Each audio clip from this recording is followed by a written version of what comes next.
আমাদের আব্বাজান সবুজ শিক্ষা পাঠশালার গৃহশিক্ষক ধীরাজ স্যারের আমাদের উদ্দেশ্যে লেখাটি পাঠ করছি। একটু খেলাধুলা বিকেল হলে, বাকি সময় শুধু পড়া আর পড়া। তোমাকে যে হতে হবে ভালো ছেলে, সবাই করবে আনন্দ তোমার রেজাল্ট শুনে। আরো ভালো করতে হবে, প্রতিজ্ঞা করো মনে। এমন কাজ করবে যাতে সবাই হয় খুশি, বাবা মা হবে গর্বিত, আনন্দ পাবে প্রতিবেশী। মানুষের মতো মানুষ হয়ে ওঠো একদিন, নীতি আদর্শ সততাকে দিও না ছেড়ে কোনোদিন।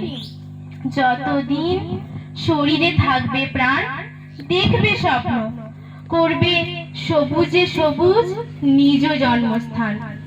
কখনো নিজেকে করো না অবহেলা, থাকতে সুস্থ প্রাণচঞ্চল, সঙ্গী করবে গাছপালা।